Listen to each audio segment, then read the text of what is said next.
মধ্যপ্রাচ্যের সংকটে হরমুজ প্রণালী বন্ধ থাকায় দেশে তীব্র হচ্ছে জ্বালানি সংকট। এলএনজি আমদানির ৩৫% কার্গো বাতিল ও স্থগিত হয়েছে। গ্যাস সংকটে ভুগছে বিদ্যুৎ কেন্দ্রগুলো, ফলে বাড়ছে লোডশেডিং। এতে উৎপাদন যেমন কমেছে, তেমনি মানুষের ভোগান্তিও বাড়ছে। সংকট মোকাবেলায় সুপরিকল্পিত নগর উন্নয়নের পরামর্শ দিয়েছেন নগরবিদরা।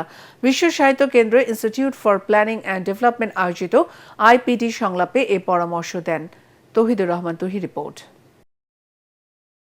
দেশের মোট জ্বালানি চাহিদার প্রায় ৯৫% আমদানি নির্ভর।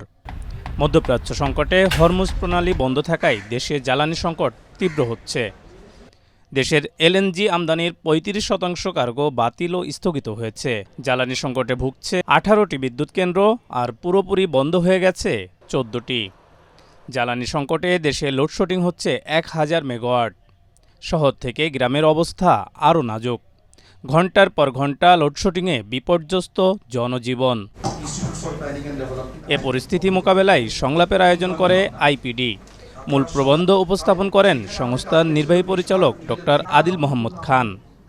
আলোচনায় বক্তারা বলেন, প্রশাসনিক ও কর্মসংস্থান বিকেন্দ্রীকরণ করলে জ্বালানি সংকট অনেকটাই কমে আসবে।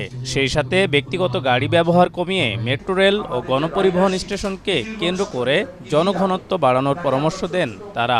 বিকেন্দ্রীকরণের মাধ্যমে কিভাবে ঢাকাকে আর না বাড়তে দিয়ে বাংলাদেশের বিভিন্ন এলাকাগুলোকে আরো বেশি উৎপাদনশীল করতে পারি, সেই জিনিসটা দরকার। আমরা যদি একটা সোলার স্টেশন বসাতাম যেটা থেকে বিদ্যুৎ নিয়ে কৃষকের কাছে ডিস্ট্রিবিউট করা যেত, তাহলে কিন্তু জাতীয় গ্রিডের উপরে চাপ অনেকখানি কমে যেত।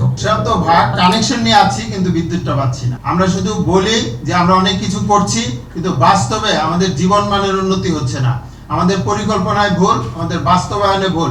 সরকারের প্রতিটি দপ্তরের মাঝে সমন্বয় এবং স্থানীয় পর্যায়ে বিদ্যুৎ কেন্দ্র নির্মাণ করলে প্রান্তিক পর্যায়ে জনদুর্ভোগ কমবে বলে মত দেন বিশেষজ্ঞরা। আমাদের সমন্বয়ের অভাব রয়েছে। এই সমন্বয়টা যখন খুব ভালোভাবে আমরা করতে পারবো, অবশ্যই আমরা এরকম যে কোনো ক্রাইসিস সম্মিলিতভাবে মোকাবেলা করতে পারবো। গরমকালে যে কোনো একটা এই ধরনের হটস্পট, সেটা একটা যে জায়গাতে সবুজ আছে, পানি আছে, সেখানের তুলনায় ৫ থেকে ১০ ডিগ্রি সেলসিয়াস তাপমাত্রা পার্থক্য থাকে। সেমিনারে জানানো হয়, সোলার প্যানেল ও বর্জ্য থেকে বিদ্যুৎ উৎপাদনের সম্ভাবনা কাজে লাগালে জ্বালানির উপর চাপ কমবে। তৌহিদুর রহমান তুহি, এটিএন বাংলা, ঢাকা।